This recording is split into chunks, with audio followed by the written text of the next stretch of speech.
Hello, I'm Averil Leimon, and I'd like to just say a few words about coaching. Often we meet people in companies and they've been asked to choose coaches. And how do you know how to do that when, it's not your area of expertise?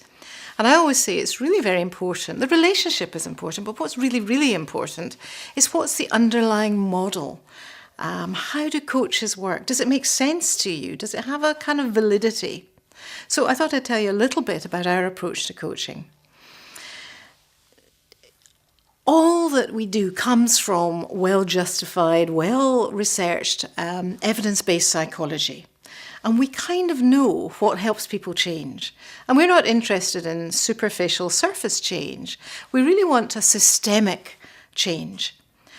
And that means that in the first instance, we can only ever start if people have a high awareness of what they're like, what they want to be like. And we often call this impact. And we'll go about that in different ways. We'll use 360, we'll use psychometrics. But this is only a jumping off point. We don't think these things are tablet of stone. We really want to know what your opinion is. But it gives us somewhere to start. We take stock of everything before looking at where you want to be. What impact do you want to have on the world? Another aspect that is absolutely critical to lasting change is to look at your thinking.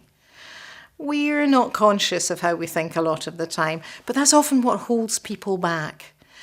Thinking we know is critical, and we know that optimists succeed, for instance. So how do you think? What are the beliefs that drive you? And how can you be more constructive? We're talking about strategic optimism here, not some Pollyanna, it'll be raining bluebirds. How do you use constructive optimism to achieve what you want to achieve in your life? Another aspect is becoming emotionally literate, knowing how to handle feelings. We worked with people a long time ago who talked about the 4-letter F word they couldn't say, feel.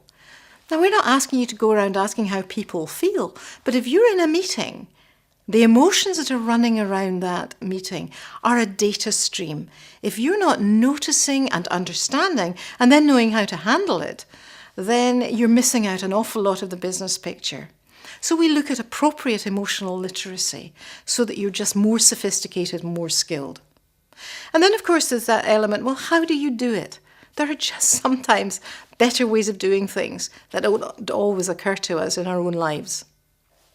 So that's the fundamental underpinnings that cause real change in an individual. And they also give us sophistication in understanding how other people work. Because the people that we see have often got to their positions of success through technical excellence. But in order to move on, they often need this greater sophistication. And people will sometimes call these things soft skills. They tend to do that only once with me because I think they're really quite hard skills for people to learn. And when you feel amateur at them, you don't use them. So our aim is to have people being very professional in the way they handle themselves and other people.